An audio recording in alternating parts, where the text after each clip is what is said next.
Minha nora e meu filho me mandaram uma mensagem. Reunião familiar urgente. Precisamos falar de algo muito sério. Caímos em um golpe. Quando cheguei, havia um advogado, uma testemunha e os contratos já abertos sobre a mesa. Apenas assina, sogra, ela disse. Todos se aproximaram. Eu sorri, olhei para a porta e falei. Meu primeiro convidado acabou de chegar. Quando eles viram quem era, a mensagem chegou às 18h47 de uma terça-feira fria.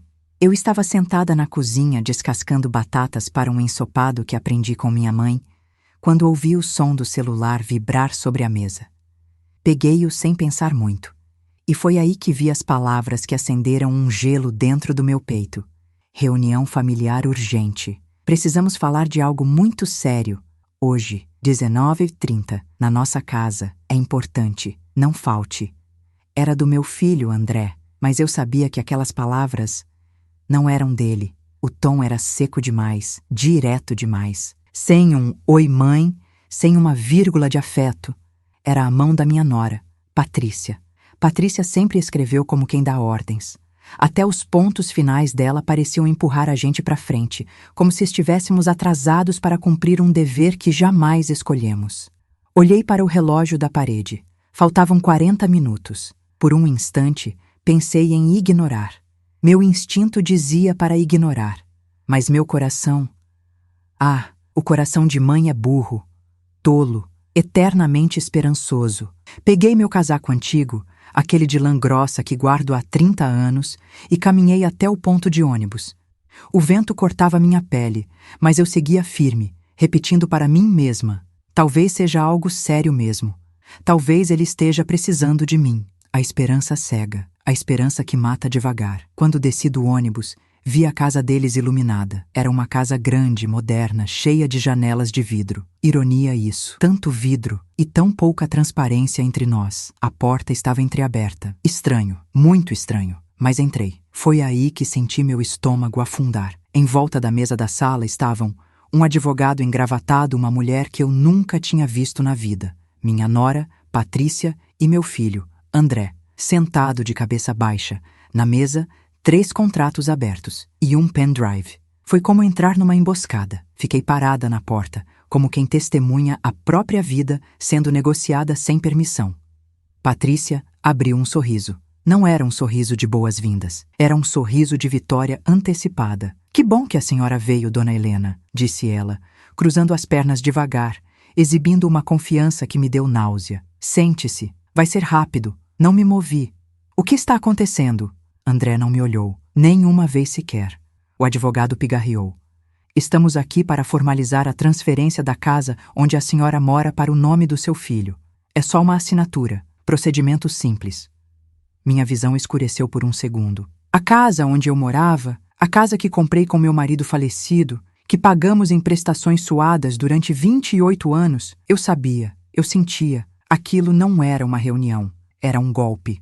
Patrícia levantou-se e veio até mim com um olhar doce, falso como maquiagem borrada. Não complique, sogrinha. A senhora já está velha, não precisa de tanta responsabilidade assim. Vamos resolver isso logo, tá? Só assina. Ela empurrou uma caneta na minha direção. Minha mão tremia, mas não por medo, por indignação, por traição. André, minha voz saiu fraca. É isso que você quer? Ele finalmente olhou para mim. Os olhos dele tinham desaparecido anos atrás, e eu só percebi naquele instante. O menino que eu criei não estava ali. Mãe, é melhor assim, murmurou, sem convicção. É só assinar. Silêncio. Um silêncio que doeu mais do que qualquer palavra. A mulher desconhecida se aproximou. Eu estou aqui como testemunha, dona Helena, disse ela, cínica. Vai ser tudo feito dentro da lei. Dentro da lei? Tentaram me enterrar viva usando a palavra lei. Patrícia bateu a palma das mãos, irritada com minha hesitação. Vamos, gente. Ela só precisa assinar. Estamos atrasados. Apressada, com pressa. Pressa é sinal de medo. Pressa é sinal de culpa. Eu percebi isso na hora. E foi ali que algo se acendeu dentro de mim. Uma chama que achei que tinha morrido junto com meu marido, anos atrás. Mas não. Ela só estava dormindo. Eu sorri. Um sorriso que Patrícia não entendeu. Um sorriso que André nunca tinha visto em mim. Um sorriso que não pertencia à vítima que eles imaginavam. E então, virei meu rosto devagar, olhando para a porta atrás de mim, e disse: meu primeiro convidado acabou de chegar. O silêncio que se seguiu cortou o ar. Patrícia franziu a testa. Primeiro convidado? Quem a senhora chamou? André arregalou os olhos, assustado. A porta rangeu. Alguém entrou. E quando eles viraram para ver quem era, o sangue sumiu do rosto deles. Patrícia ficou pálida. O advogado engoliu seco. A testemunha recuou 2 passos. E André simplesmente congelou. Porque quem entrou não era uma amiga, não era um vizinho, não era um parente distante. Era a pessoa que eles jamais imaginariam ver ali. Uma figura que mudaria tudo e que desmontaria o golpe em segundos. Mas para entender quem era essa pessoa e como tudo começou a desmoronar, precisamos voltar um pouco no tempo. Muito antes daquela noite. Muito antes daquela mensagem. Muito antes daquele golpe. Precisamos voltar ao início da minha dor e ao início da queda deles. A porta se abriu devagar e o som do piso rangendo sob passos firmes encheu a sala. Aquele som, tão simples, fez Patrícia dar um salto para trás. Ela sabia, no fundo, ela sabia, que alguma coisa havia escapado do controle perfeito que ela acreditava ter. O homem que entrou vestia um terno azul marinho, discreto, elegante. A luz da sala refletiu no distintivo metálico pendurado discretamente na lateral do cinto. Os olhos dele eram sérios, atentos, frios, como alguém acostumado a ver a verdade por trás das fachadas humanas. Patrícia levou a mão à boca. O advogado dela empalideceu como se tivesse visto um fantasma. André, meu filho, suou de imediato. O homem se apresentou com voz firme. Delegado Alexandre Moura. Boa noite. O silêncio que tomou a sala foi quase palpável. A testemunha recuou mais um passo. Patrícia piscou rápido, como se buscasse desesperadamente uma explicação plausível. E eu permaneci ali, parada, com a postura calma de quem finalmente coloca suas peças no tabuleiro. O delegado continuou. Recebi denúncia anônima sobre tentativa de coação, falsificação e pressão ilegal para obtenção de assinatura patrimonial de idosa. Ele abriu o bloco de notas. E vim verificar pessoalmente. Patrícia foi a primeira a reagir, sua voz falhando. Delegado, isso é um mal-entendido. Nós apenas chamamos minha sogra para uma reunião familiar. Alexandre levantou uma sobrancelha. Com advogado, testemunha e contratos já abertos na mesa, ela engoliu seco. É que a gente só queria agilizar. Agilizar um golpe? Cortou ele. O advogado dela se adiantou, tentando manter a compostura. Delegado, com todo respeito, não existe golpe algum aqui. Estamos apenas formalizando um documento de transferência amigável. Amigável? Perguntei finalmente abrindo a boca. Sem eu saber? Sem me consultarem? Sem me explicarem nada? Com uma mensagem fria me chamando às pressas? Sem tempo para pensar? Meu tom não foi gritado. Foi ferido. Foi decepcionado. Foi forte. O delegado anotou cada palavra. Patrícia tentou sorrir, mas o sorriso saiu torto, desesperado. Olha, Helena, a gente só quer o melhor para a senhora. Eu a encarei, devagar, profundo. E respondi, vocês querem o melhor para vocês. André abaixou os olhos. O delegado deu um passo à frente. Dona Helena, a senhora foi chamada aqui sob algum tipo de ameaça, chantagem ou manipulação emocional? Pausa. Pode responder com sinceridade. Estou aqui apenas para garantir sua segurança e seus direitos. Olhei para meus pés por um momento. Senti uma pontada no peito. Era uma dor velha. Uma dor que carrego desde quando meu marido morreu e André começou a se afastar. Mas levantei o olhar. E disse a verdade. Sim, fui manipulada, respirei fundo. Não sabia que encontraria isso aqui hoje. Não fui informada sobre nada. Só recebi uma mensagem apressada dizendo que era urgente e eu deveria vir imediatamente. O delegado anotou tudo. Patrícia tentou intervir. Helena, não fala assim. Você entendeu? Chega, Patrícia. Interrompi com firmeza. Foi a primeira vez em anos que minha voz não tremeu diante dela. A sala inteira congelou no instante em que minhas palavras saíram. Até o delegado parou de escrever. Eu disse chega, repeti. Vocês me trataram como se eu não tivesse valor. Como se minha vida se resumisse a uma assinatura. Como se eu fosse um obstáculo para o conforto de vocês. Patrícia piscou, indignada. Helena, você está sendo dramática demais. É só um documento, uma assinatura e pronto. O delegado respirou fundo. Dona Helena, a senhora quer assinar isso? Eu virei-me lentamente para ele. Minha resposta foi curta, simples e definitiva. Não. E foi como se eu tivesse soltado um trovão. O advogado de Patrícia levou a mão ao peito, perplexo. André finalmente levantou a cabeça, e eu vi nos olhos dele algo que não via há anos. Vergonha. Não raiva, não frieza. Vergonha. O delegado então virou-se para Patrícia. A senhora sabia que qualquer pressão para obter assinatura de idoso pode ser configurada como crime? Ela empalideceu. Eu só queria resolver tudo de uma vez. E o motivo da pressa? Perguntou ele. Patrícia encarou André por meio segundo, como se pedisse socorro. André desviou o olhar. Era isso. Eu entendi naquele instante. Eles estavam desesperados. E desesperados fazem besteiras, grandes besteiras. O delegado continuou. Dona Helena, a senhora deseja representar contra eles? Deseja abrir boletim de ocorrência? A pergunta pairou no ar como faca suspensa. Patrícia arregalou os olhos. Helena, não. Você não vai fazer isso conosco. Você é família. A gente só está tentando te ajudar. Eu respirei fundo. Fundo demais. Olhei para André, meu único filho, meu menino. A criança que carreguei no colo enquanto ele chorava por medo de trovão. O rapaz que eu abracei no enterro do pai. Ele evitava meus olhos, porque ele sabia a verdade. Porque lá no fundo, enterrado sob anos de distância emocional, André ainda existia. E era esse André que eu vi tremendo diante de mim. Mas o André que estava ali não era o meu filho, era a sombra dele. E sombras precisam aprender com a luz. Finalmente respondi. Delegado, não hoje. Pausa. Mas quero que fique registrado. O delegado assentiu. Patrícia suspirou aliviada, mas cedo demais, porque eu continuei. E quero medidas protetivas, imediatas. Virei-me para Patrícia.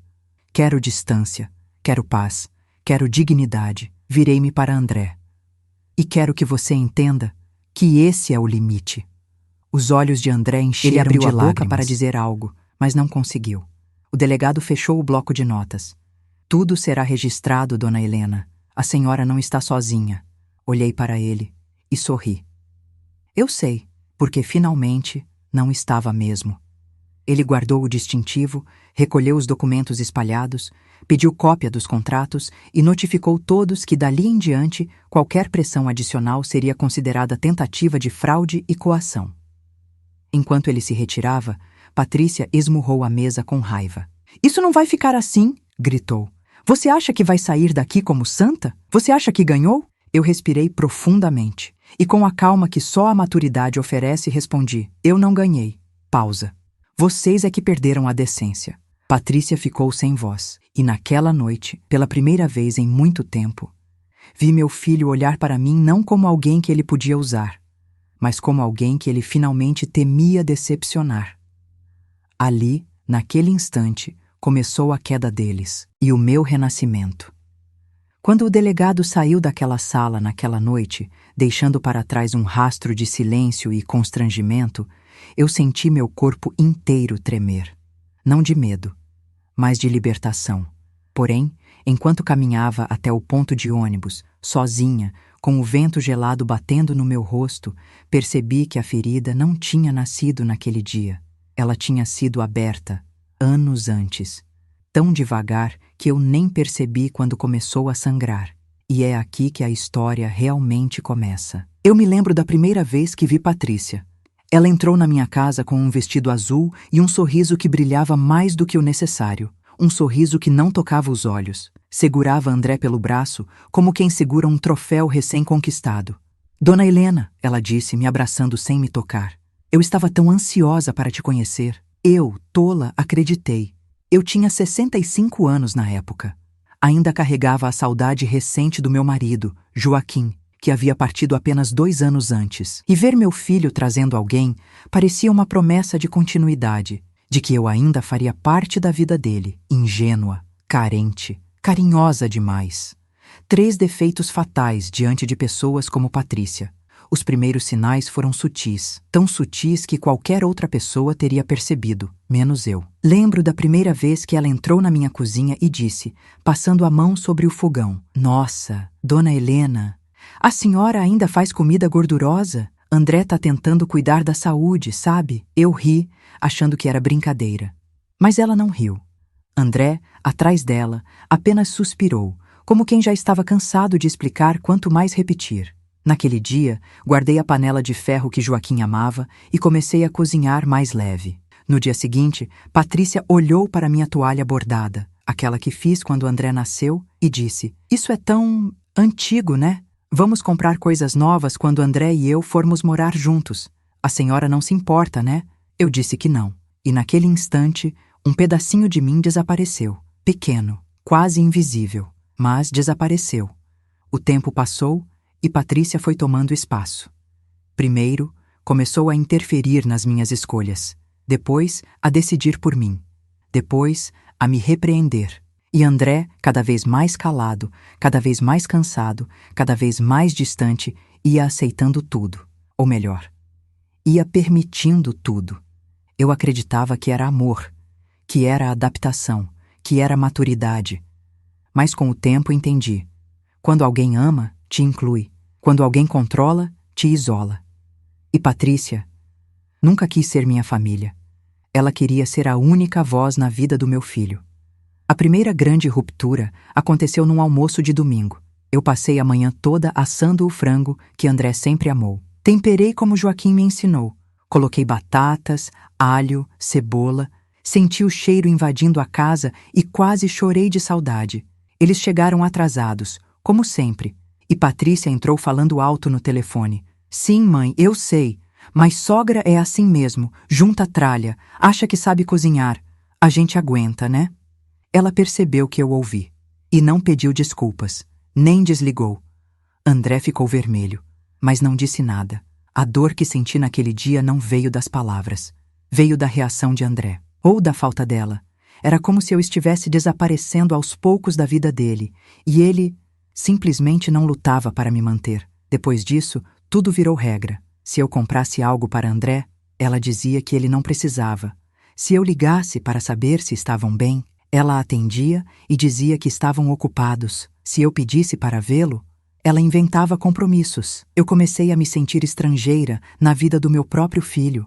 E ele, cada dia mais, se parecia com uma sombra da minha memória, não com o menino que criei. A humilhação mais dura veio no aniversário de André, 2 anos antes dessa história começar de fato. Eu cheguei com um bolo simples, o preferido dele, chocolate com cobertura de brigadeiro. Quando coloquei o bolo na mesa, Patrícia riu. "Ai, sogra, que coisa mais básica. A gente encomendou um mais profissional. Mas tudo bem, deixa aí no canto. Alguém pode querer. No canto. Meu bolo, meu carinho, minha tentativa." Fiquei calada, mas dentro de mim, alguma coisa rachou. A deterioração continuou, cada dia um pouco mais, cada gesto menos meu, cada afastamento mais cruel. Até que um dia, num almoço de família, Patrícia disse com todas as letras: "André, sua mãe devia aprender a ser mais moderna. Ela vive como se fosse 1950. Eu não consigo conviver com tanta limitação." Eu baixei os olhos e esperei. Esperei que meu filho me defendesse, mas ele apenas comeu em silêncio. E naquele dia, percebi. Meu silêncio era conveniência para eles. Meu amor era abusado. Minha existência era incômoda. Quando Joaquim morreu, deixou a casa no meu nome, e Patrícia soube disso antes mesmo de André ler o documento. Naquela época, ela me abraçou e disse: "A senhora não se preocupe, a gente vai cuidar da senhora." Mas não era cuidado, era cálculo, era antecipação, era interesse puro. Eu, cega pela dor do luto, não percebi. Mas hoje, olhando para trás, cada frase dela era uma peça de xadrez. E eu, velha, cansada, carente, era a peça mais fácil de derrubar. 6 meses depois, começou a pressão sutil. "Sogrinha, a senhora devia assinar uns papéis para deixar tudo organizado." "Sogrinha? E se acontecer algo com a senhora? Pense no André." "Sogrinha, essa casa é pesada para uma idosa." Idosa, eu, que ainda carregava sacolas de feira sozinha, que caminhava todos os dias, que cozinhava para 3. Mas para ela, eu era idosa quando convinha, e apenas quando convinha. O golpe daquela noite não tinha nascido na terça-feira. Ele nascido naquele almoço de domingo, naquele bolo ignorado, naquele desprezo constante. Patrícia não acordou um dia e decidiu me roubar. Ela me roubou em parcelas, pequenas, graduais, invisíveis. Primeiro minhas tradições, depois minhas rotinas, depois minha voz, depois meu filho. E por último, ela tentou roubar meu lar. Mas naquela noite, quando o delegado entrou pela porta, ela percebeu que esqueceu de roubar uma última coisa: minha inteligência. E isso seria a queda final dela.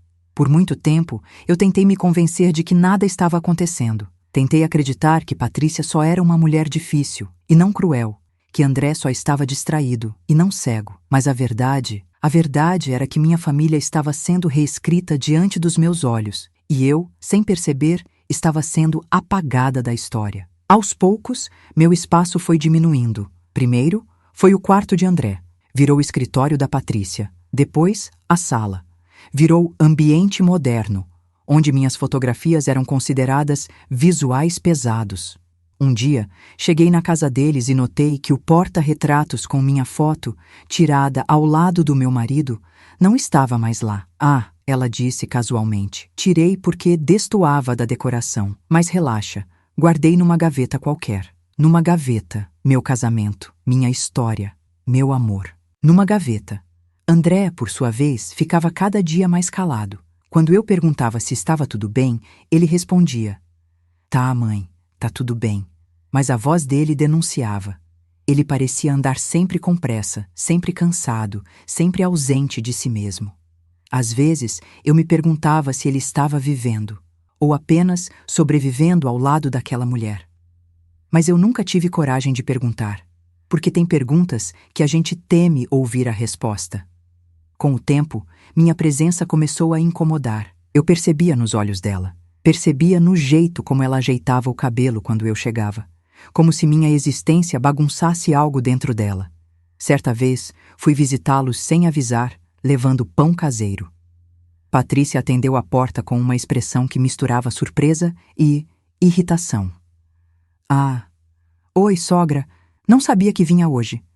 Fiz pão fresco. Achei que vocês gostariam." Ela torceu levemente os lábios. "Pão? Ah, André e eu estamos evitando carboidrato. Mas obrigada. Deixa na cozinha."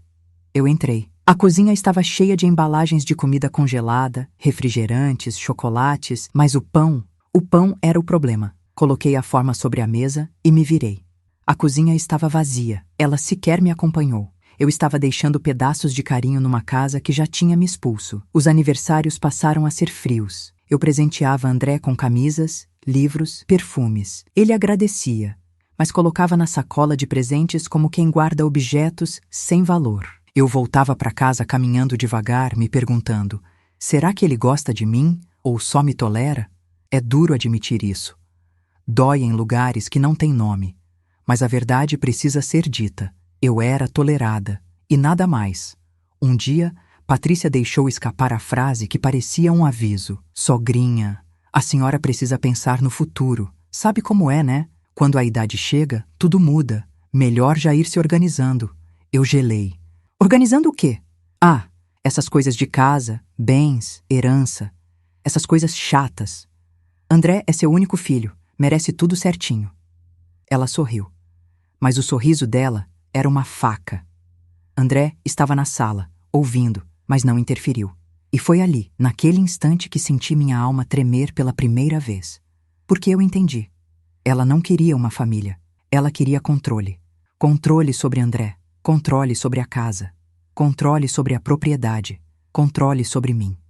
E André já tinha sido tomado. A pior parte aconteceu num domingo nublado. Eu estava almoçando na casa deles, ou melhor, tentando, quando Patrícia disse: "André, olha isso. Sua mãe ainda usa esse celular velho. Deve ter coisa aí que nem funciona mais." Ela se virou para mim. "A senhora devia trocar. Ou melhor, devia deixar o número para a gente gerenciar. É mais seguro." Eu senti um arrepio. Gerenciar meu celular? Eu não respondi. Apenas sorri, educada, como sempre fiz. E André, de cabeça baixa, comendo devagar, sequer percebeu a violência daquela frase.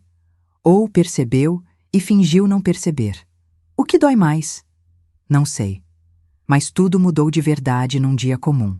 Eu cheguei em casa cansada, com o corpo pesado pelas emoções acumuladas, e encontrei um envelope enfiado por baixo da porta. No início, pensei que era propaganda, Mas quando abri, meu mundo parou. Eram documentos, minhas contas, meu nome, meus dados pessoais, tudo impresso. E um bilhete. Só assinar, sogra. Deixe o resto com a gente. É para o seu bem.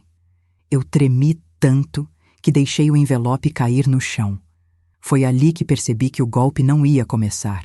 Ele já tinha começado, e eu estava caminhando direto para a armadilha com os olhos fechados. No dia seguinte, recebi a mensagem da reunião urgente. E entendi. Patrícia não só estava preparada, ela estava confiante. Confiante de que eu cederia. Confiante de que André ficaria calado. Confiante de que eu era fraca, velha e fácil de manipular. Mas o que ela não sabia, o que ninguém sabia, é que naquela semana, antes da emboscada, algo dentro de mim despertou.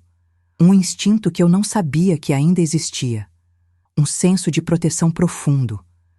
Uma dignidade adormecida por anos de silêncio.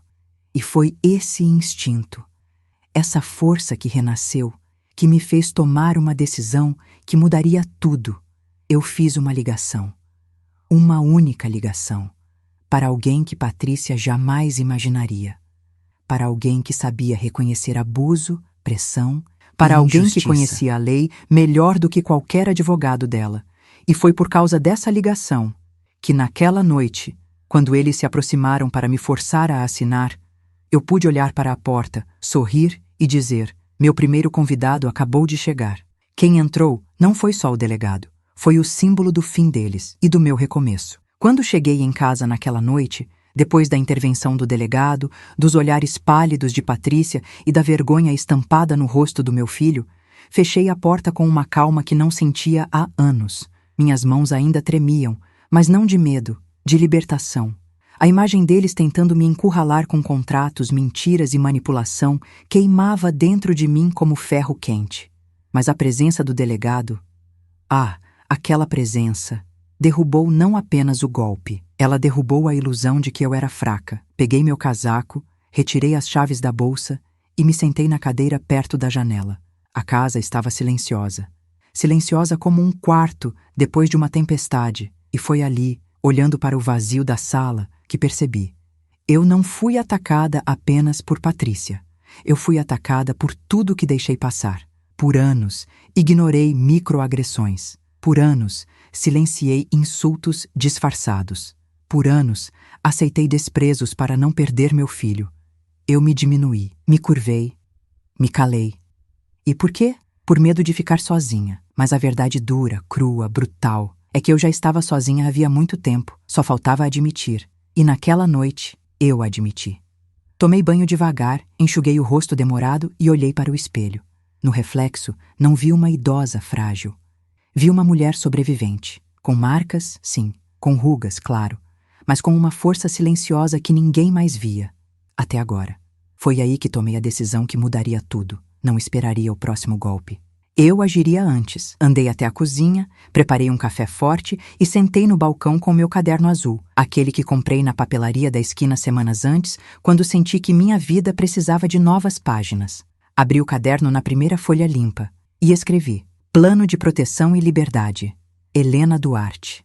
Pela primeira vez na minha vida, eu escrevia um plano para mim. Não para meu marido, não para meu filho, para mim. A caneta parecia deslizar com uma verdade que meu coração finalmente compreendia. Garantir proteção legal imediata. Consultar advogado independente, proteger a casa e todos os meus documentos. Registrar todas as tentativas de manipulação.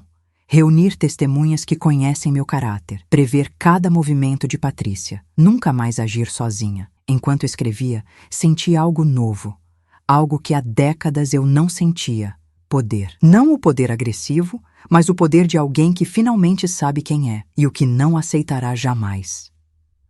Na manhã seguinte, acordei com o telefone vibrando insistentemente. 22 chamadas perdidas. De André. 5 mensagens de voz. Uma mensagem escrita. Mãe, precisamos conversar. A Patrícia está mal. A senhora exagerou ontem. O delegado humilhou a gente. Por favor, não faça isso com a nossa família. Nossa família. Que ironia dolorosa. Família? A família que ele não defendeu? A família que me ridicularizou por anos? A família que tentou me despojar da minha casa? Respirei fundo e desliguei o telefone.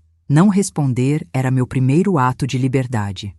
Às 8 horas, recebi outra mensagem, desta vez um áudio da voz chorosa de André. Mãe, por favor, atende. A Patrícia está dizendo que a senhora quer acabar com a gente. Mãe, por favor. Por um momento, meu coração tremeu. Porque mãe é mãe, mesmo quando o filho falha.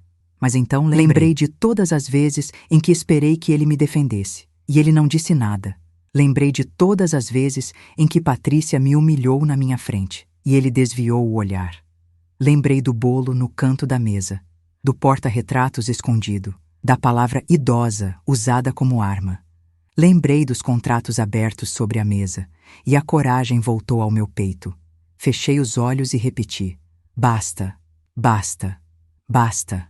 Era o fim da minha submissão. Às 9 horas, saí de casa e fui até o escritório do delegado Alexandre Moura. Ele me recebeu com um sorriso respeitoso. Dona Helena? Delegado. Ele me ofereceu café. A senhora está bem? Sentei-me devagar. Não estou. Mas estou melhor do que ontem e preciso da sua ajuda. Os olhos dele se estreitaram com interesse. Claro, o que deseja? Respirei fundo. Quero me proteger. Quero proteger minha casa. Quero garantir que meu filho e minha nora nunca mais tentem me manipular. Quero justiça. Pausa. Mas quero fazer tudo dentro da lei e de forma inteligente. O delegado assentiu. A senhora já começou muito bem ontem. Agora é hora de formalizar tudo, com firmeza. Ele abriu uma pasta, e pela primeira vez em anos, senti que alguém estava do meu lado. Não por interesse, mas por justiça. Vou orientá-la passo a passo, disse ele, e orientou, com clareza, com paciência, com respeito. Configuração de medidas protetivas, direitos sobre propriedade, registros legais de coação, provas digitais, segurança doméstica, documentos sigilosos. Tudo.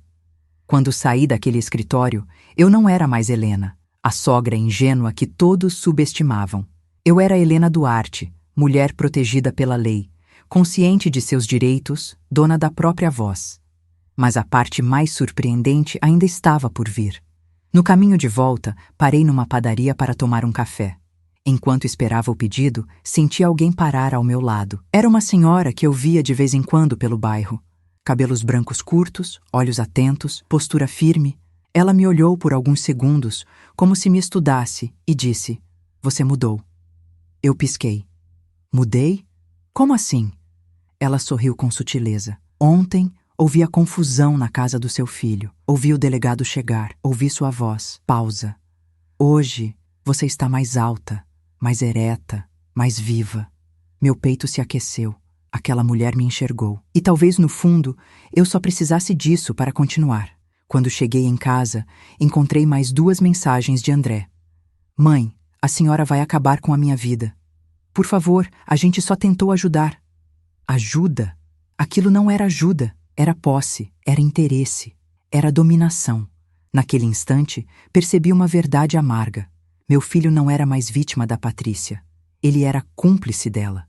E enquanto essa verdade doía, ela também libertava, porque agora eu sabia exatamente contra quem eu lutava. À noite, me sentei novamente com meu caderno azul e escrevi a frase que seria o eixo da minha vida dali em diante. A partir de hoje, ninguém mais decide por mim. E ali, naquele silêncio tão meu, senti o início de uma vingança. Não vingança de destruir, mas a vingança mais poderosa que existe. A vingança da mulher que finalmente acordou. Voltei para casa com a pasta de orientações do delegado nas mãos e uma força nova dentro do peito. Era curioso. A casa era a mesma, as paredes eram as mesmas, mas eu sentia que o ar dentro daquele lugar tinha mudado. Eu nunca tinha me sentido tão dona de mim. Mas o mundo lá fora não estava quieto. Assim que coloquei a chave na fechadura, o celular vibrou. 2, 5, 9, 15 mensagens novas. Eram deles. Eu respirei fundo antes de desbloquear a tela, com a convicção de que eu precisava ver tudo com frieza, como uma mulher que não cai mais em chantagens emocionais. A primeira mensagem era de André. Mãe, por favor, atende. É sério, eu estou desesperado. A segunda era de Patrícia. A senhora está fazendo tempestade em copo d'água. Nós só queríamos ajudar. Outra. Helena, você não tem noção da confusão que causou. André está mal por sua culpa. E então, mais uma. Se a senhora abrir processo, vou expor tudo o que sei da sua vida. A senhora não vai aguentar. Eu li essa última 2 vezes. Não por medo, mas por incredulidade. Aquela mulher, aquela sombra venenosa, ainda acreditava que podia me calar. O que ela nunca entendeu, e só perceberia tarde demais, era que eu já tinha vivido tudo o que podia me quebrar.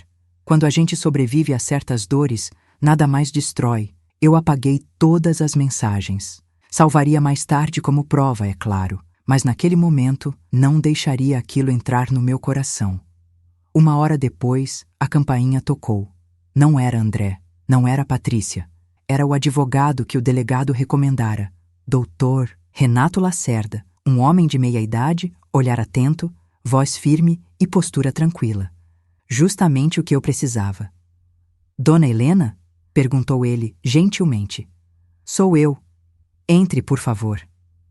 Ele entrou, observando cada detalhe da casa, analisando com a precisão de quem já viu muitas vidas desabarem por pequenos detalhes. Sentou-se à mesa comigo e abriu a pasta.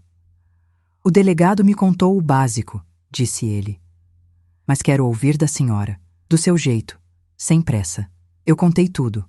Do início, desde o bolo ignorado no aniversário, desde a toalha antiga retirada da mesa, desde a primeira humilhação sutil. Contei da mensagem urgente, do advogado e da testemunha, do pedido para assinar, da tentativa clara de tomar minha casa e do delegado entrando pela porta. Quando terminei, Renato respirou fundo. Dona Helena, o que tentaram fazer com a senhora é crime. E não crime pequeno. É grave.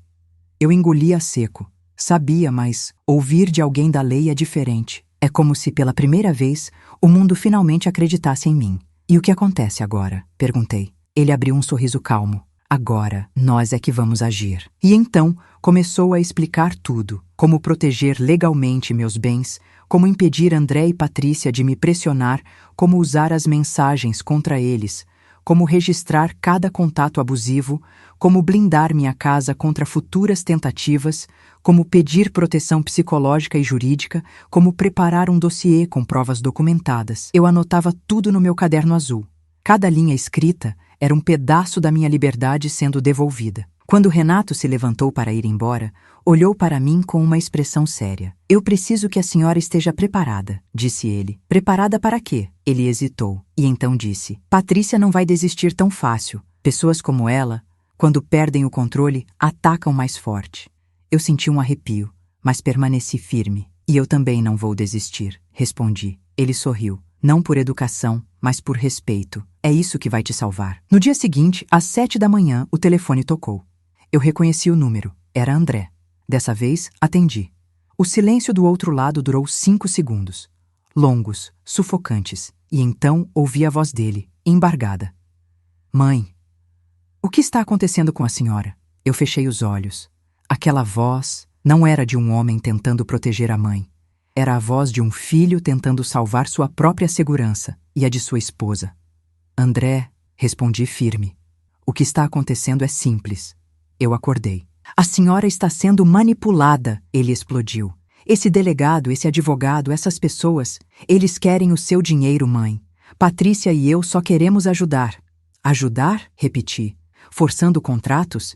Me chamando para uma reunião falsa? Tentando me tirar a casa? Silêncio. Ele não tinha resposta, então mudou de estratégia. Mãe, por favor, eu tô implorando. A Patrícia não está dormindo, eu não estou comendo. A senhora precisa parar com isso. A senhora está destruindo nossa família. Família. A palavra caiu pesada dentro de mim. Respirei devagar. André, nossa família já estava destruída muito antes de eu pedir ajuda à lei. Pausa. Ela quebrou quando você parou de me enxergar. Ele soluçou. Soluçar dói. Soluçar de filho dói mais. Mas verdade é verdade. E eu continuei. A partir de agora, eu me protejo e você vai ter que aprender a viver com isso. Mãe, eu te amo, ele disse num sussurro. Fechei os olhos. Eu também te amo, André. Pausa. Mas amor sem respeito não serve para nada. E desliguei. Minhas mãos tremiam, meus olhos arderam. Mas dentro de mim havia paz.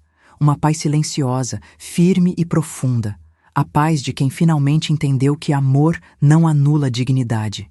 Mas enquanto eu respirava essa coragem nova, Patrícia estava preparando o próximo ataque. O mais baixo, o mais cruel, o mais desesperado. E quando ele viesse, eu precisaria estar pronta. E eu estaria, porque naquele dia eu deixei de ser apenas Helena. E me tornei Helena Duarte, a mulher que finalmente escolheu ficar ao lado de si mesma. O dia seguinte à conversa com André amanheceu silencioso demais. Era estranho, um silêncio que não traz paz, mas que avisa, que sussurra, que alerta, como se o mundo estivesse se preparando para me contar algo. E contou.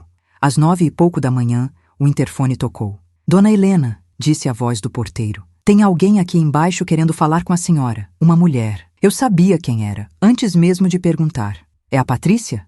Houve uma pausa curta demais para ser casual. É sim, Dona Helena. Meu estômago se revirou. Patrícia estava ali, no meu prédio, no meu espaço, na minha fronteira.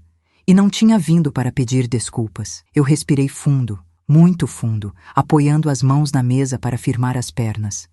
Não deixe subir, respondi firme. Diga que estou ocupada.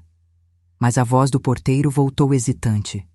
É que ela insiste muito. Disse que vai ficar aqui até a senhora atender. Claro que sim. Patrícia nunca aceitou limites. Ela os ignorava, os ultrapassava, os destruía. Desliguei o interfone com as mãos frias, mas com a mente quente, quente de lucidez. Peguei meu telefone e fiz a única coisa que realmente precisava fazer. Liguei para o advogado. Doutor Renato? Dona Helena, aconteceu algo? Respirei fundo. Ela está aqui, no meu prédio. Está insistindo para subir. Do outro lado, o silêncio não foi de susto. Foi de confirmação. Eu avisei que isso aconteceria, ele disse. Pessoas como ela não aceitam perder controle. Pausa. Não abra a porta, não desça. Vou para aí imediatamente. E desligou. Meu coração batia alto, mas não como antes. Não com aquele ritmo descompassado de quem teme. Era um bater firme, constante. O bater de alguém que enfrenta. Patrícia tocou o interfone mais 2 vezes. O porteiro me avisou que ela estava falando alto, tentando transformar o saguão do prédio em palco. A senhora vai descer ou quer que eu continue aqui? Disse ela na última tentativa, com aquele tom de deboche mascarado de doçura. Eu ignorei. Sentei-me na poltrona, peguei meu caderno azul e tentei me concentrar nos meus próprios pensamentos. Mas então, às 9h32, ouvi algo que nunca imaginei ouvir. A voz da Patrícia, alterada, chorando. Helena, ela gritava do térreo. Por favor, me escuta, eu estou desesperada. Eu fechei os olhos, porque eu sabia, não era desespero verdadeiro. Era estratégia, choro de manipulação, choro teatral. Choro de quem percebe que a presa escapou, e quanto mais fraca a presa parece, mais forte o predador tenta rugir. 15 minutos depois, o interfone tocou novamente. Era o porteiro, aflito. Dona Helena, desculpe incomodar, mas ela está perturbando os outros moradores. Está chorando, dizendo que a senhora está doente, que precisa de ajuda, que não quer sair daqui até falar com a senhora. Aquela frase, dizendo que a senhora está doente, fez algo dentro de mim ferver. Patrícia não estava apenas me pressionando. Ela estava tentando me desacreditar, transformar-me em alguém incapaz, frágil, confusa, uma mulher que ninguém ouviria. Um alvo fácil. E naquele momento, meu medo virou raiva. Raiva justa. Raiva de quem foi silenciada por tempo demais. Às 9h50, ouvi o portão se abrir e passos firmes ecoando no saguão. O advogado chegou. Olhei pela janela e lá estava ele.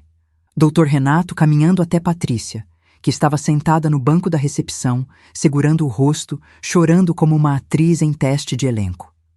Ele se aproximou devagar. Eu abri um pouco a janela para ouvir. Senhora Patrícia, bom dia, disse ele com voz neutra. Sou o advogado da dona Helena. Recebi aviso de que a senhora está perturbando o ambiente do prédio. Ela se levantou rapidamente, limpando as lágrimas, assumindo uma postura que tentava imitar fragilidade. Doutor, o senhor não entende. Helena está sendo manipulada por vocês. Ela apontou o dedo para o elevador. Ela está confusa, vulnerável, precisa de família, não de estranhos. Renato respirou fundo. Confusa? Perguntou ele sem elevar a voz. Vulnerável. Pausa. A senhora quer repetir isso na frente dela? Porque eu posso subir e chamar a dona Helena agora. Ela está extremamente lúcida e ciente de tudo. O rosto de Patrícia endureceu, porque ela sabia. Se eu descesse, sua mentira cairia, e ela precisava daquela mentira para sobreviver. Ela está com medo, disse Patrícia, tentando recuperar o papel. Ela sempre precisou de André. Sempre. Renato não sorriu. Renato não ironizou. Renato simplesmente usou a verdade como faca. Não foi isso que vimos ontem. O golpe entrou. E a máscara dela caiu de vez. Vocês acabaram com a minha vida! Gritou Patrícia, perdendo o controle. Aquela velha não sabe o que está fazendo. Eu só quero proteger a minha família. E foi aí que Renato se aproximou um passo. Um único passo. Sua família? Disse ele devagar, nítido, preciso. A senhora esqueceu uma parte importante. A dona Helena não é sua propriedade. As palavras ecoaram no saguão. E eu senti, lá de cima, como se alguém tivesse me devolvido minha pele. Patrícia tentou falar mais alguma coisa, mas a porta de vidro abriu. E quem entrou foi o delegado Alexandre Moura. Eu não sabia que ele viria, mas Renato sabia. E naquele instante eu percebi. Eu não estava apenas protegida. Eu estava amparada. Patrícia recuou um passo quando o viu, depois outro, como um animal acuado. Bom dia, disse o delegado, a voz firme como concreto. Viemos registrar uma ocorrência. A senhora está desrespeitando uma idosa, violando limites, causando tumulto e tentando induzir terceiros a acreditar que ela não está bem. Patrícia tentou argumentar. Delegado, eu só... Chega! Ele cortou. A mesma palavra que eu usei dias antes. Na boca dele, ganhou peso de lei. A senhora foi advertida verbalmente ontem. Hoje está cometendo perturbação e tentativa de intimidação. Pausa. Se não sair agora, será conduzida para depoimento, sem conversa. O rosto dela ficou cinza, não branco. Cinza de medo, cinza de derrota, cinza de quem percebeu que perdeu a mão. E o jogo? Ela olhou ao redor, tentando buscar apoio dos moradores, mas todos a ignoravam. Sem opção, ela recolheu a bolsa, mordeu os lábios e saiu pela porta principal, quase tropeçando. Renato a acompanhou até o portão, garantindo que ela fosse embora. O delegado ficou mais alguns minutos, falando com o porteiro. Eu observava tudo pela janela. E quando ele levantou o rosto e me viu lá em cima, ele fez um gesto pequeno, quase imperceptível, um aceno respeitoso. E aquele aceno foi como se alguém dissesse: agora é você quem escreve sua história. Quando os dois foram embora, sentei-me na poltrona, exausta, mas aliviada. Só que o telefone vibrou. Uma mensagem, de André. Mãe, o que você fez com a minha esposa? Eu não respondi, porque naquele momento eu entendi. Eu não fiz nada com Patrícia. Ela fez com ela mesma, e com ele. E isso era só o começo da queda, e o começo da minha justiça. Quando li a mensagem do meu filho, o que você fez com a minha esposa? Senti uma pontada profunda no peito. Não era dor física, era dor moral. Era o tipo de dor que só existe quando o amor se mistura com injustiça. Por anos, eu tentei ser a ponte entre o mundo e meu filho. Agora, ele tentava colocar a culpa da ruína de sua vida sobre meus ombros. Mas eu não responderia. Não cairia mais em chantagens emocionais. Deixei o telefone virado para baixo, respirei fundo e repeti para mim mesma: não se trata mais dele, trata-se de mim. E pela primeira vez em décadas, eu acreditei nessas palavras. As horas seguintes foram estranhamente calmas, como se o universo estivesse recolhendo fôlego antes de jogar uma onda maior sobre mim. E ela veio. Às 15 horas, meu vizinho do segundo andar bateu na minha porta. Dona Helena, disse ele preocupado, desculpa incomodar, mas acho que a senhora devia ver uma coisa. Ele me entregou o celular dele. A tela mostrava uma postagem de Facebook. Meu coração congelou. Era a Patrícia. E ela escreveu: Pessoal, peço orações. Minha sogra está perdendo o controle da própria vida. Foi manipulada por pessoas estranhas e se voltou contra nós. Ela está confusa, agressiva e vulnerável. Estamos lutando para ajudá-la. Quem conhece sabe do que falo. Havia mais. Muito mais.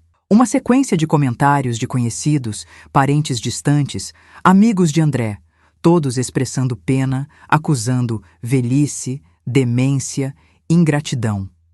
E a pior parte, uma foto minha, sentada no banco de um parque, com o olhar perdido. A legenda dizia: "Olhem como ela está." Isso não é a Helena que conhecíamos. Meus olhos arderam, porque aquela foto não era um retrato de confusão. Era um retrato de solidão. Uma solidão que eles mesmos tinham criado. Foi quando percebi. Patrícia tinha subido o nível do jogo. Agora, ela queria destruir minha reputação. Queria me transformar numa mulher incapaz.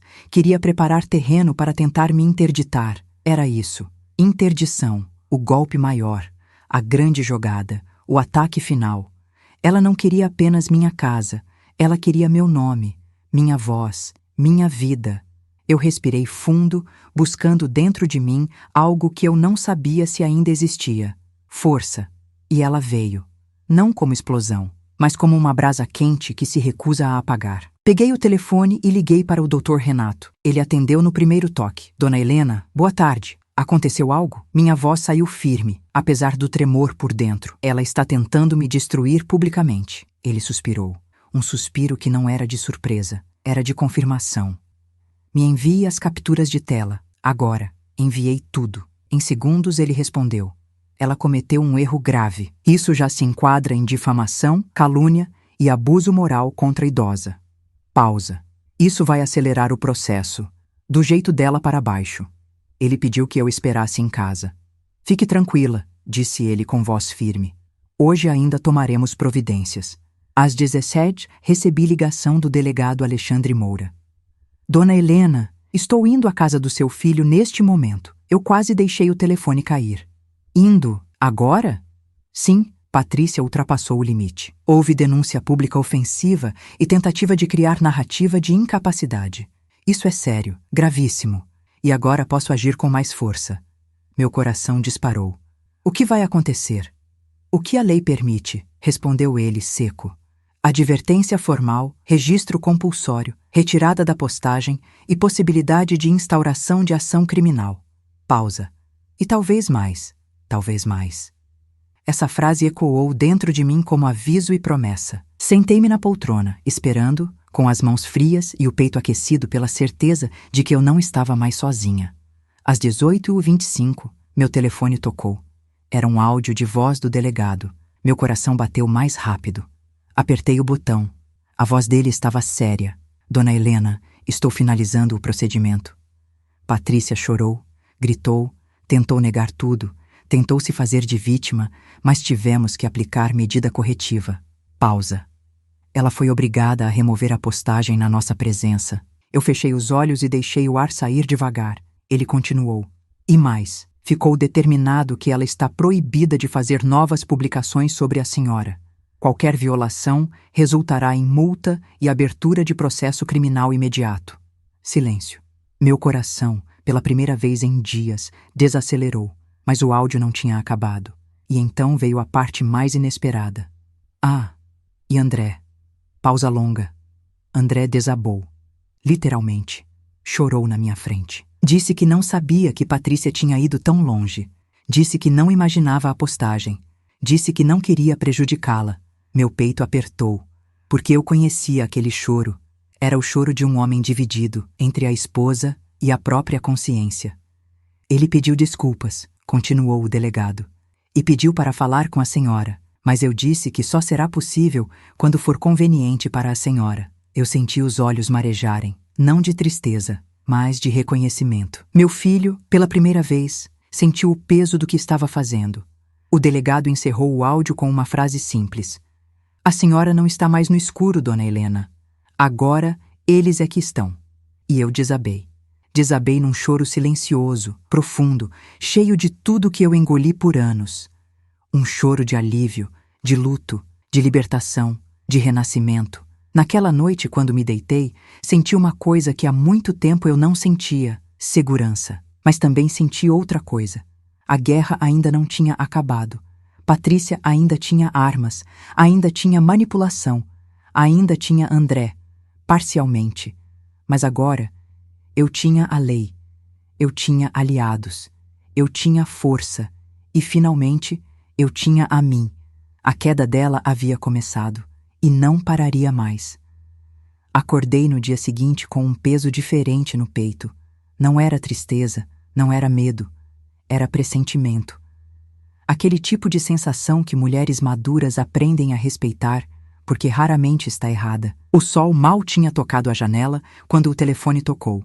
Era o delegado Alexandre Moura. Atendi com a respiração presa. Dona Helena, preciso avisá-la antes de qualquer coisa. Pausa curta. Hoje vai ser um dia difícil. Meu coração apertou. O que aconteceu? Patrícia não aceitou a advertência, não aceitou a remoção da postagem, não aceitou a derrota. Outra pausa. Ela está preparando algo. Fechei os olhos. Claro que estava. Pessoas como ela não perdem. Elas tentam destruir o tabuleiro inteiro. O que exatamente? A voz do delegado ficou mais tensa. Recebemos denúncia de que ela pretende entrar com um pedido de interdição parcial da senhora, alegando incapacidade emocional. Um silêncio gelado tomou conta do meu corpo. Interdição. A pior arma que alguém pode usar contra uma mulher idosa. É tirar sua voz, sua autonomia, seu direito de existir. Mas é mentira, sussurrei. Eu sei. E isso é crime. Eu sei também. A voz dele ficou firme, quase protetora. Dona Helena, respire. Pausa. Ela está desesperada. E pessoas desesperadas sempre cometem erros fatais. Abri os olhos devagar. E qual vai ser o dela? O delegado respirou fundo. Todos os movimentos dela estão sendo acompanhados. A senhora não está desamparada.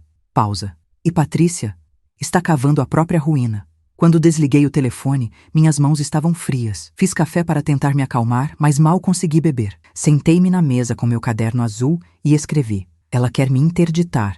Eu não vou permitir. Está na hora da virada. Eu não sabia exatamente como a virada aconteceria, mas sabia de uma coisa. Eu não seria mais vítima da história. E o destino queria me provar isso naquela mesma manhã. Às 11h, o telefone tocou de novo. Dessa vez, o nome que apareceu na tela fez meu coração parar por um segundo. André. Eu poderia ignorar, poderia desligar, poderia bloquear, mas atendi. Porque, apesar de tudo, ainda havia um fio entre nós.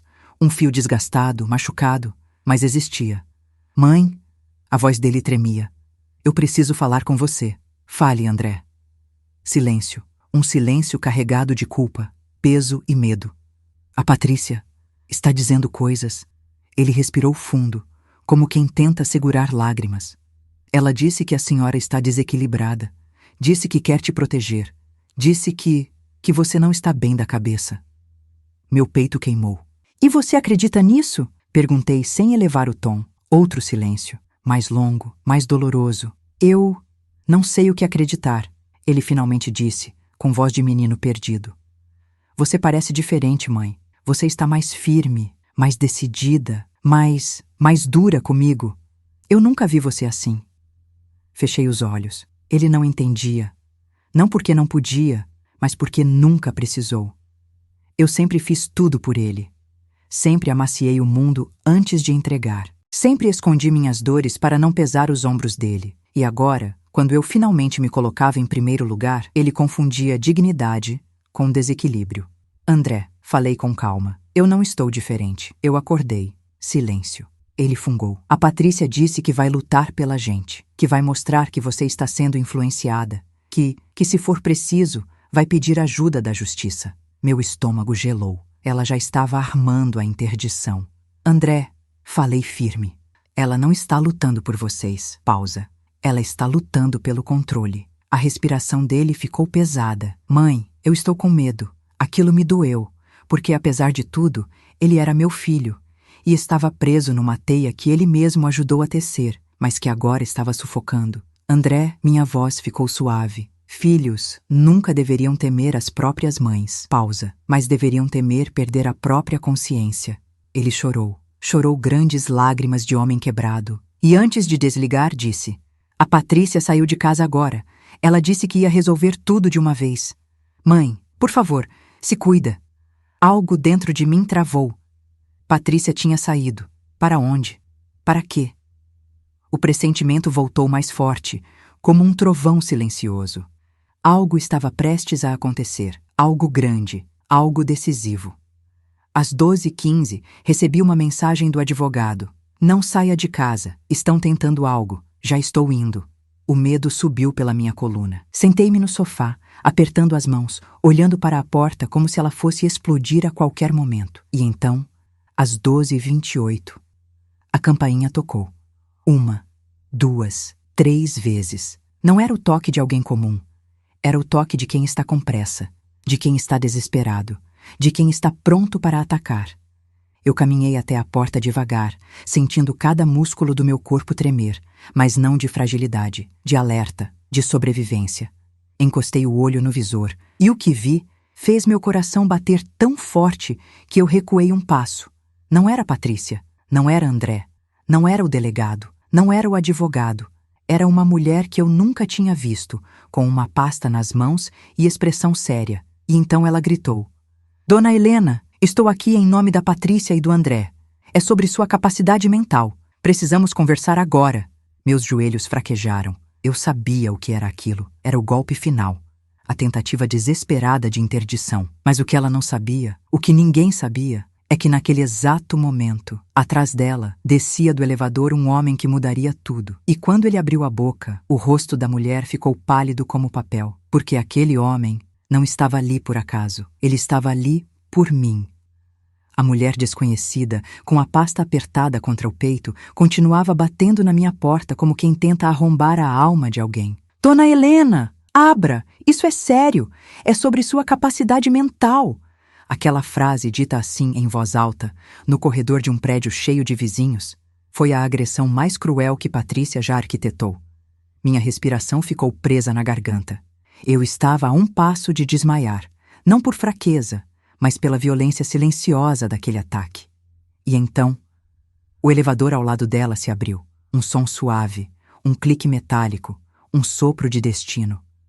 A mulher continuou falando sem notar nada. Estou aqui a pedido da sua família. Eles só querem te proteger. Proteção, a palavra mais falsificada do mundo. Mas enquanto ela gritava, o homem que saiu do elevador caminhou até ela com passos lentos, firmes, carregados de autoridade. Era como ver um filme em câmera lenta. Ele se aproximou, parou atrás dela e disse com a voz mais calma, e ao mesmo tempo mais destrutiva, que eu já ouvi: A senhora não vai conversar com ninguém, porque eu sou o perito judicial responsável por avaliar a dona Helena, e eu não fui chamado, fui convocado, por mim mesmo. A mulher virou-se tão rápido que quase derrubou a própria pasta. Perito? Mas eu tenho documentos. A Patrícia me chamou. Ela disse que a sogra. Ele ergueu a mão, pedindo silêncio, e naquela hora, até o ar pareceu parar. Patrícia não tem autoridade para solicitar avaliação alguma sem processo aberto, disse ele com precisão cirúrgica. E o que ela tentou fazer é crime. O rosto da mulher empalideceu completamente. Ela finalmente entendeu a gravidade da situação. Mas eu só vim cumprir uma tarefa. A senhora veio cumprir um golpe, respondeu o perito sem alterar o tom. E isso já foi informado ao delegado Alexandre Moura, que está a caminho neste exato momento.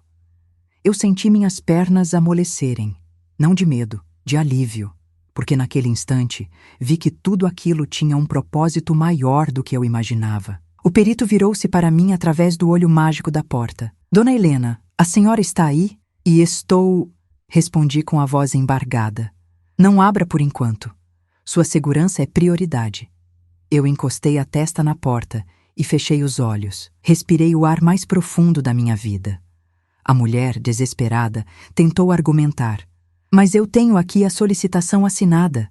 Eu tenho a autorização do filho. Ele disse que ela estava confusa, que o perito a encarou com uma frieza que congelou o corredor. Assinatura de familiar, sem laudo, sem protocolo, sem pedido aberto no Ministério Público. Vale tanto quanto um papel em branco. Pausa.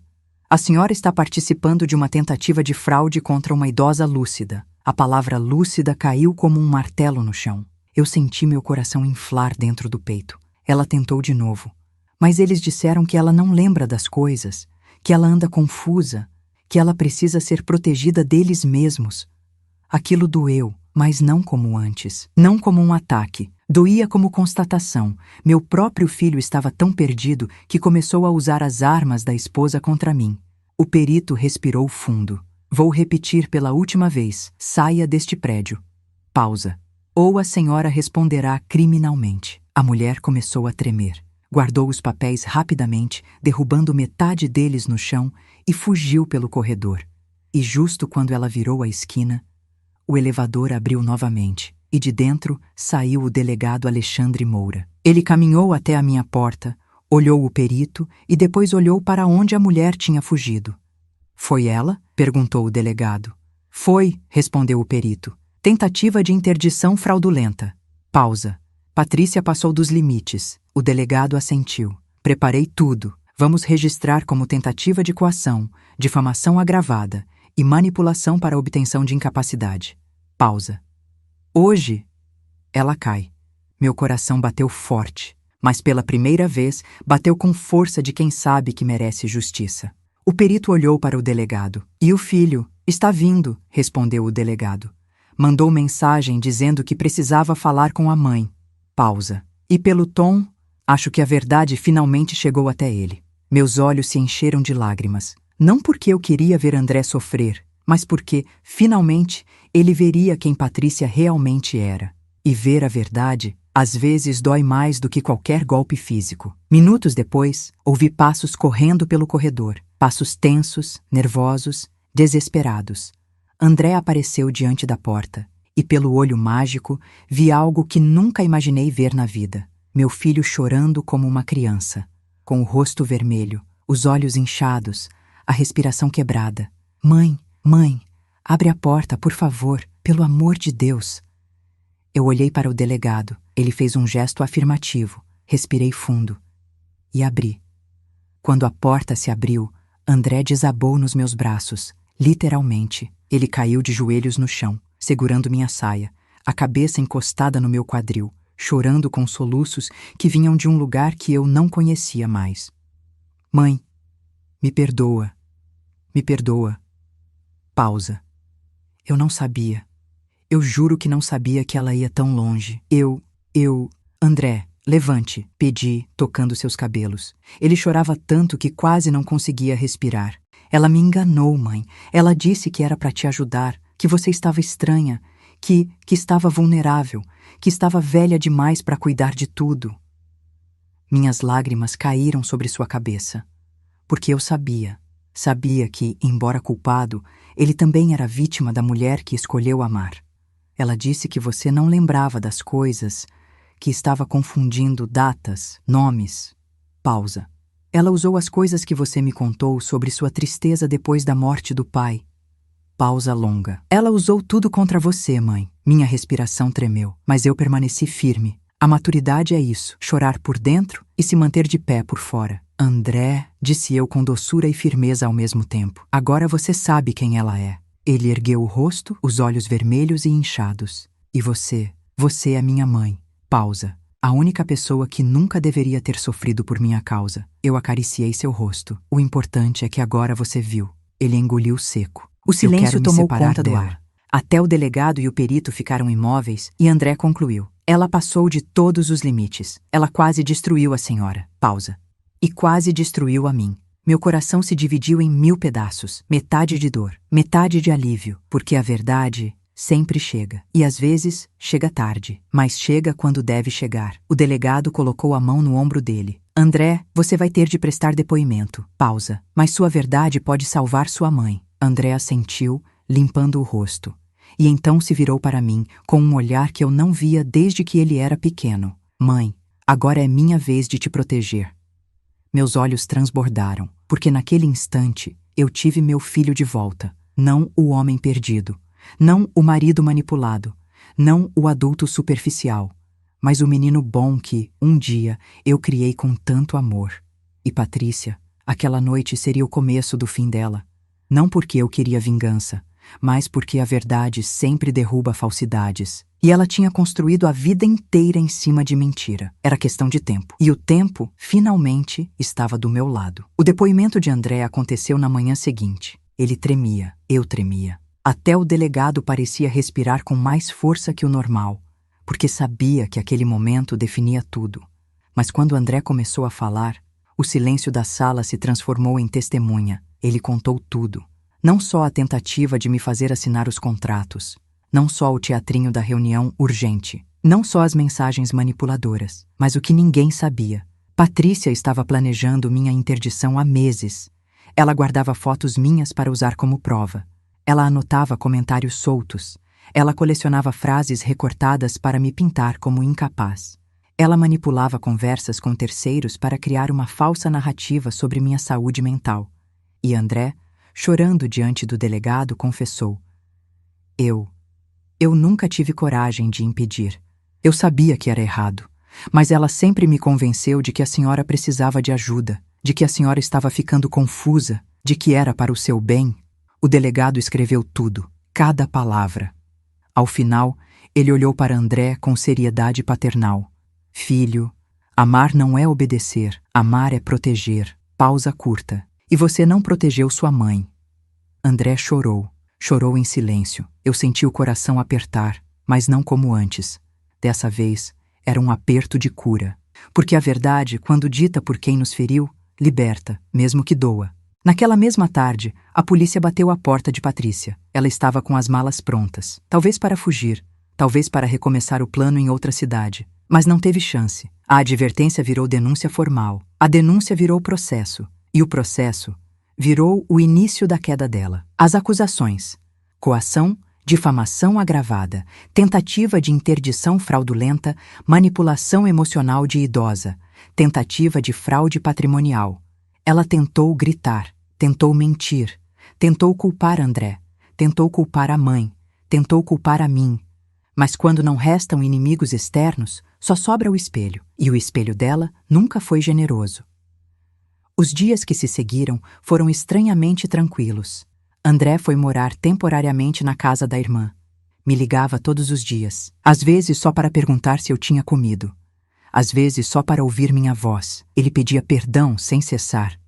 Mãe, a senhora consegue me perdoar? Eu respondia sempre da mesma forma. Perdão é caminho, André. Pausa. Mas confiança é construção. E ele entendia. Às vezes engolia seco, às vezes chorava, mas entendia. Ele tinha perdido muitas coisas, mas tinha reencontrado a si mesmo.